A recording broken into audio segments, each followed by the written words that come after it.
নমস্কাৰ welcome to my YouTube channel Assam care latest পুনৰ IBPS ফালৰ পৰা নতুনকৈ পোষ্ট মুকলি কৰি দিয়া হৈছে স্পেশালিষ্ট অফিচাৰ পোষ্টসমূহ মুকলি কৰি দিয়া হৈছে 2025 বৰ্ষৰ কাৰণে এই পোষ্টসমূহত আপোনালোকে অনলাইন মাধ্যমেৰে এপ্লাই কৰিব পাৰিব যদি আপুনি ইন্টাৰেষ্টেড হয় এলিজিবল হয় আবেদনসমূহ কৰি ল'ব পাৰিব ভিডিও ডেসক্ৰিপচনতে মই আবেদন কৰা লিংক দিম তাতে গৈ আপুনি আবেদনসমূহ কৰি ল'ব পাৰিব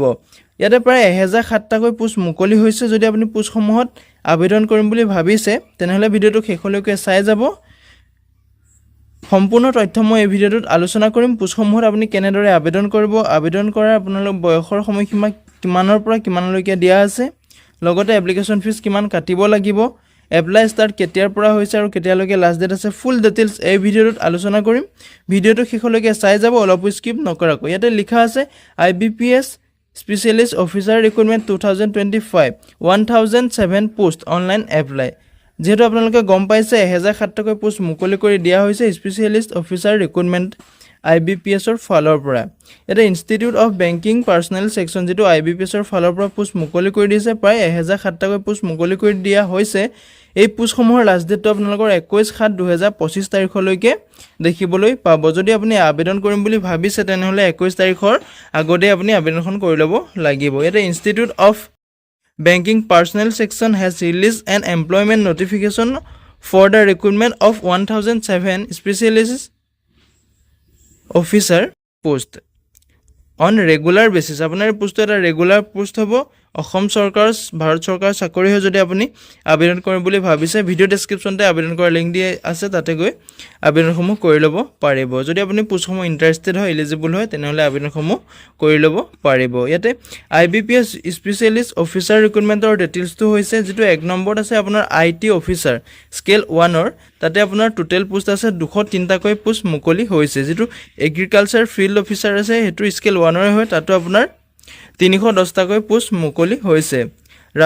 ৰাজ্যভাষাৰ অধিকাৰী পোষ্টত আপোনাৰ 78টা 78টা পোষ্ট মুকলি হৈছে ল অফিচাৰত আপোনাৰ 56টা পোষ্ট মুকলি হৈছে HR আৰু পাৰ্সোনেল অফিচাৰত HR আৰু পাৰ্সোনেল অফিচাৰত 10টাকৈ পোষ্ট মুকলি হৈছে মাৰ্কেটিং অফিচাৰত আপোনাৰ 350টাকৈ পোষ্ট দেখিবলৈ পাব এনে ধৰণে আপোনাৰ পোষ্টসমূহ মুকলি হৈছে যেহেতু 1007টা পোষ্ট বহুখিনি পোষ্ট মুকলি হৈছে আপোনালোকৰ কাৰণে এটা বহুতে ভাল সুবিধা হৈছে সুযোগ আহিছে সুবিধা সুযোগটো নেহেৰুৱাব যদি আপুনি আবেদন কৰিম বুলি ভাবিছে ভিডিও ডেসক্ৰিপচনতে মই আবেদন কৰাৰ লিংক দিছো তাতে ক্লিক কৰি আপুনি আবেদনসমূহ কৰি ল'ব পাৰিব এই পোষ্টসমূহ যদি আপুনি আবেদনসমূহ কৰিম বুলি ভাবিছে আবেদনসমূহ কৰি ল'ব পাৰিব এতে স্যালাৰি ডিটেইলছটো দিয়া আছে আপোনাৰ 48480 টকাৰ পৰা 85920 টকালৈকে আপোনাৰ স্যালাৰিসমূহ পাব এটা এলিজিবল টু কাৰ্ডেট হৈছে আপোনাৰ বয়সৰ সময়সীমাটো 20 বছৰ পৰা 30 বছৰ বয়সলৈকে আপুনি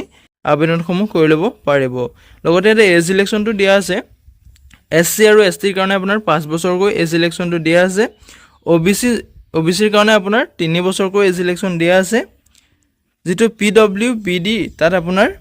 10 বছৰকৈ এজ ইলেকচনটো দিয়া আছে ইয়াতে এডুকেশন কোৱালিফিকেশন IT2 অফিচাৰ কাৰণে আপোনাৰ 4 year engineering technology degree in computer science আপোনাৰ কম্পিউটাৰ সায়েন্সত 4 বছৰীয়া এখন ইঞ্জিনিয়াৰিং টেকনলজি ডিগ্ৰী থাকিব লাগিব তেতিয়াহে আপুনি IT অফিচাৰ পোষ্টত আবেদন কৰিব পাৰিব লগতে যেটো এগ্ৰিকালচাৰেল ফিল্ড অফিচাৰ আছে তাতো আপোনাৰ 4 বছৰ ডিগ্ৰী থাকিব লাগিব গ্ৰেজুৱেচনৰ এগ্ৰিকালচাৰ সেৰিকালচাৰ এনিমেল হাজবেণ্ডাৰী ভেটেনাৰী সায়েন্স এই ধৰণৰ বিভাগত আপোনাৰ যদি গ্ৰেজুৱেচনটো কমপ্লিট কৰি থৈছে তেনেহলে আপুনি এগ্ৰিকালচাৰ ফিল্ড অফিচাৰ পোষ্টটো আবেদনসমূহ কৰি ল'ব পাৰিব যেটো ৰাজ্যভাষা অধিকাৰী আছে তাতো আপোনাৰ পোষ্ট গ্ৰেজুৱেট লাগিব post graduate degree in Hindi with English আপোনাৰ হিন্দী ইংলিছত আপুনি পোষ্ট গ্ৰেজুৱেট কৰিব লাগিব তেতিয়া আপুনি ৰাজ্যভাষাৰ অধিকাৰী পোষ্টত আবেদনসমূহ কৰি ল'ব পাৰিব যেটো ল অফিচাৰ আছে তাত আপোনাৰ বেচেলৰ ডিগ্ৰী হলে আপুনি এপ্লাই কৰিব পাৰিব যদি আপুনি সায়েন্সৰ ফালৰ পৰা কমাৰ্চৰ ফালৰ পৰা আৰ্টছৰ ফালৰ পৰা আপুনি বেচেলৰ ডিগ্ৰী কমপ্লিট কৰি থৈছে তেতিয়া আপুনি ল অফিচাৰ পোষ্টসমূহত আবেদন কৰি ল'ব পাৰিব যেটো HR আৰু পাৰ্সোনেল অফিচাৰ আছে তাতো আপুনি গ্ৰেজুৱেচন কমপ্লিট কৰি থলে আপুনি আবেদনসমূহ কৰি ল'ব পাৰিব লগতে আপোনাৰ 2 years full time post graduate degree লাগিব